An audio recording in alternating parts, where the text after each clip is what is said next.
Okay, y'all, here we go again. It is 5 o'clock in the morning. We've got a few miles on the old truck. See if it'll focus on that. Yeah, we got a few miles on the old truck. And we're heading off to get a new piece of equipment. We've got, we're running south. We've got a little, I think it's a 14-foot trailer, 12 or 14-foot trailer on, 6.5 foot wide. We're going south. We're going down towards Atlanta, and we're picking a machine up down there. And I'll let you know what it is when we get down there. This Thursday, this Wednesday morning. Wednesday morning at 5 o'clock in the morning.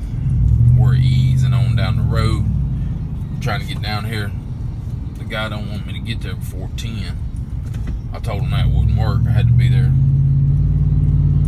The latest I could get there was 9. I mean, I wanted to be there at like 5 this morning, but he wouldn't let me. So we're getting out of Dodge. We're leaving the house.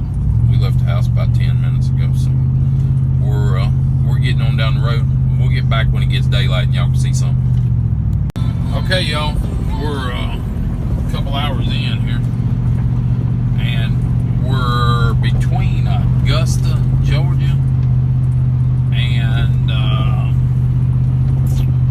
we're in McDuffie County. We're between Augusta, Georgia, and Atlanta, Georgia on 20. I'm about 130 miles from Atlanta or something like that.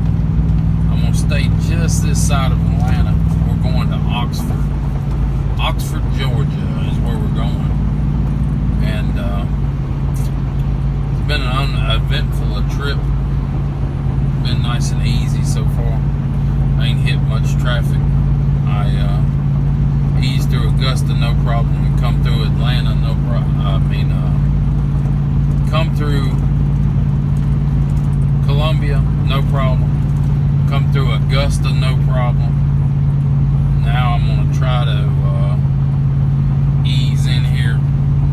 Should hit Atlanta about 9 o'clock. And that's what I'm thinking.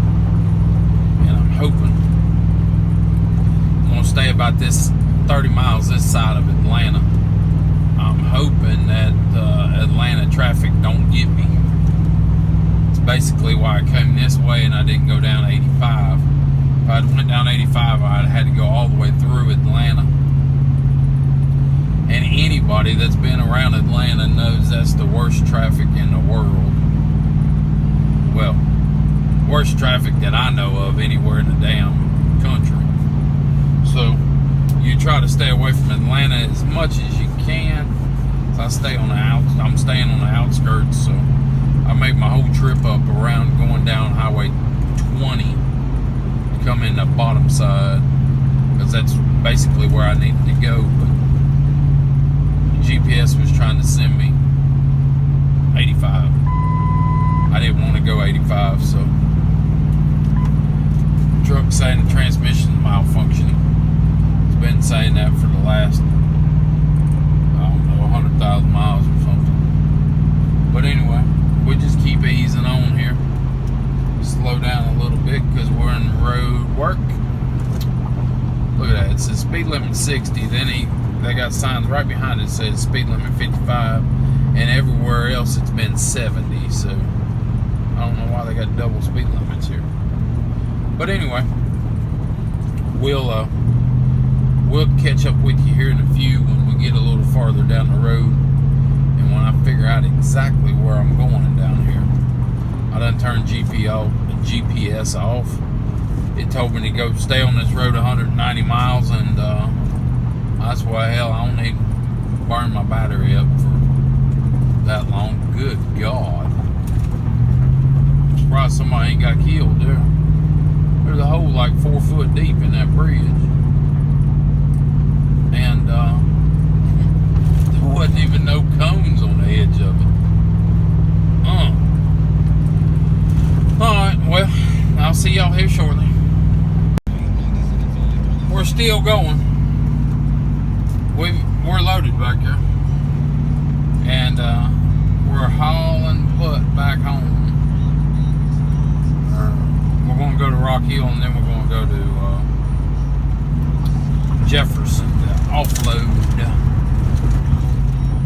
But we've been running all day since whatever it was this morning, 5 o'clock, something like that. When we finally, a little before then, 4:30 and 4:45, something like that's when we left out this morning. So, been running non-stop. Got about a 600 or 700 mile day once we get this thing delivered back to the house. It's gonna be a rough one. But anyway, that's what we're doing. We're hauling butt, going down the road, trying to get to where we need to be. We'll come back when we get ready to offload this thing, or dissect it, or whatever we're doing with it. And I'll let you know. Okay, y'all, we're gonna try this again. We made it in the nick of time. You can see there's pouring down the rain. You can see back there we're in.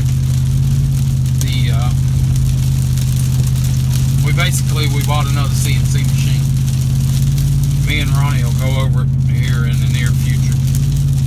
Tell you what it all is and how it works and why we bought it and why we think we need it and all that good stuff.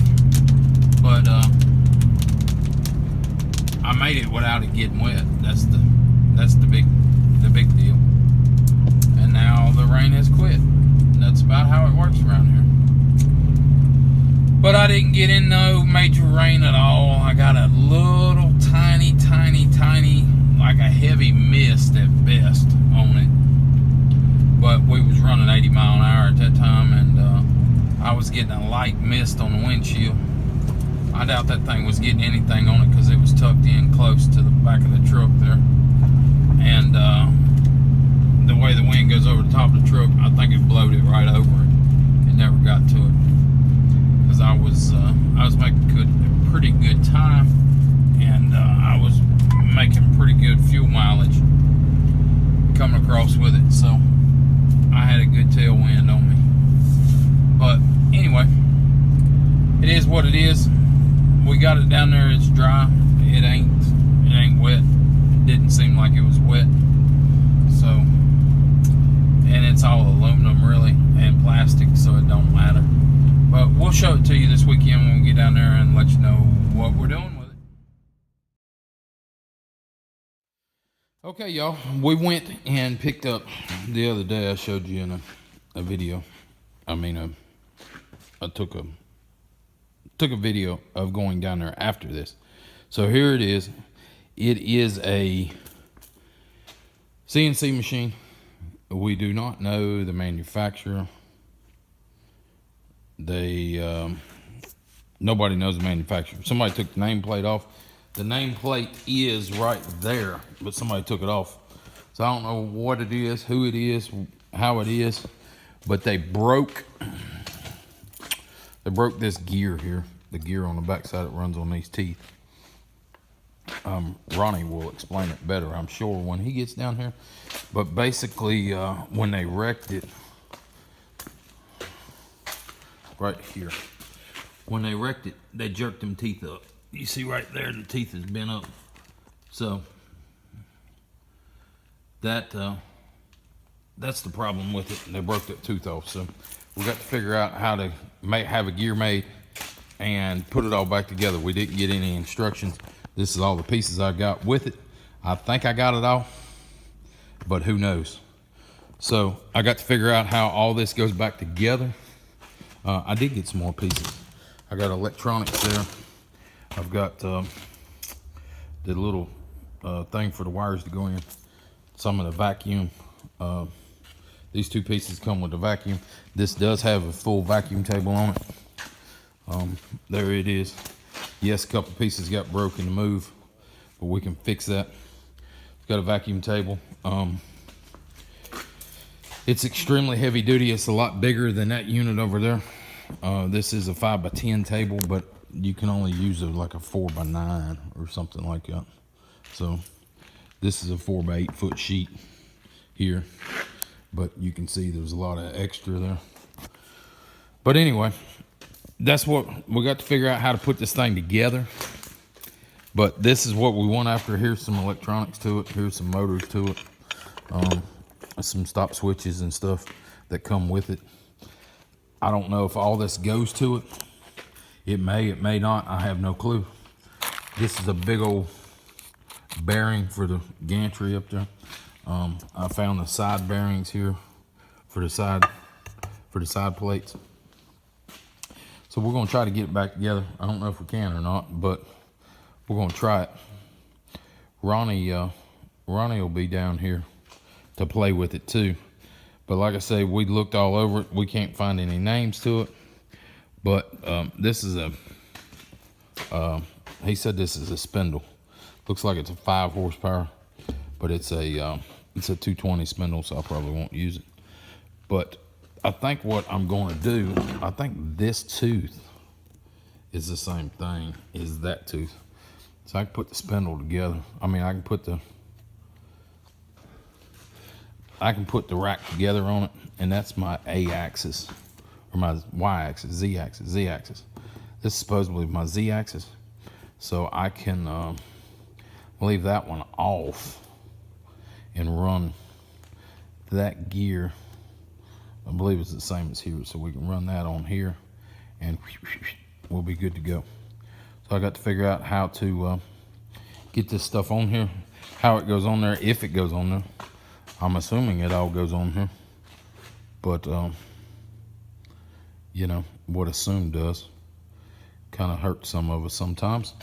But I'm going to work on it here and see what I can do with it, and I will let y'all know. I'm sure there's going to be a series of videos on this thing. This is one part that come with it. You see there, it's like a slide, and it's got a crazy bolt on it. Then it's got that wedge nut on there. That's the same thing. I mean, you can see it there. That's the same exact thing. Right there, you can see. And guess what? This bolt's laying in the bottom of it. That sure looks like that bolt. And this is laying in the bottom. There. That's on there like so. Looks like that's supposed to go like that. So I'm gonna put this one like so. I'm gonna put this one like so. And then put this on there like so. Oh, y'all can't see. And then put this on there like so.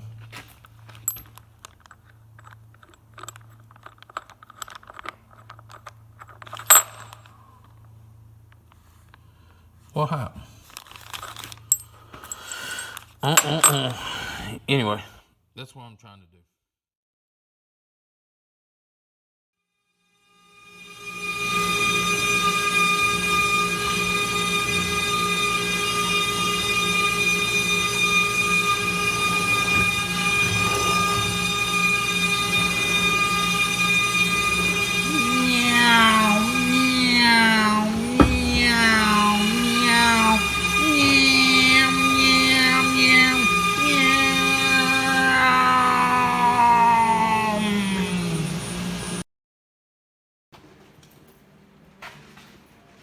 Boy, Donnie's done it this time.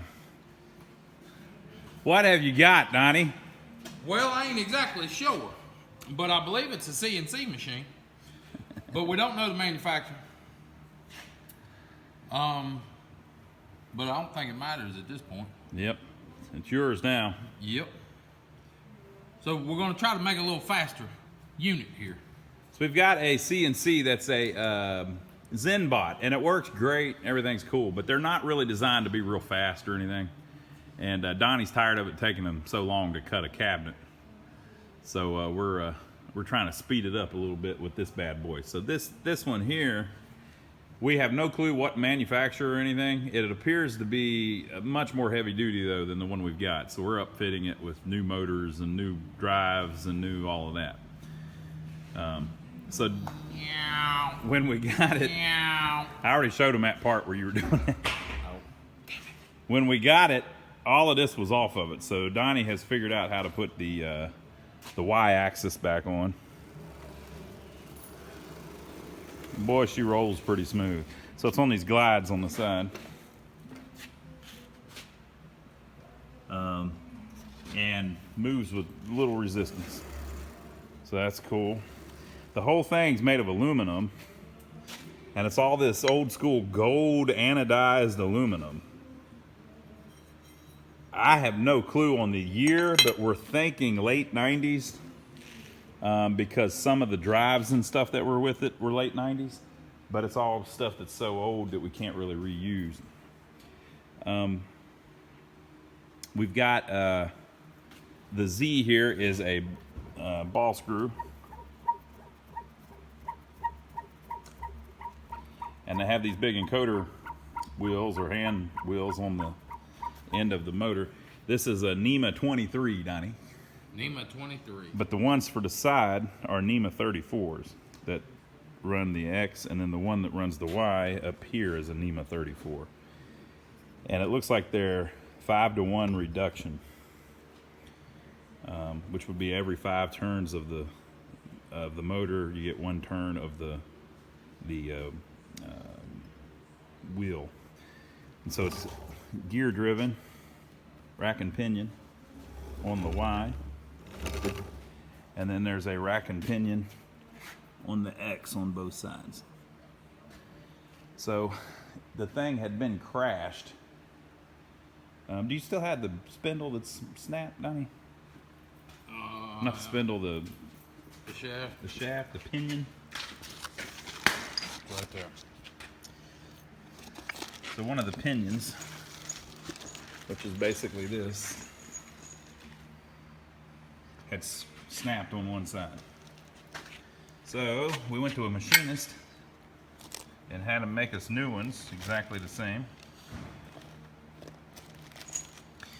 And I still haven't got those gears in. Got some spur gears. I'm waiting on the ones that have a set screw. This is one of our good ones, but I'm waiting on new ones with a set screw so we can put it all back together.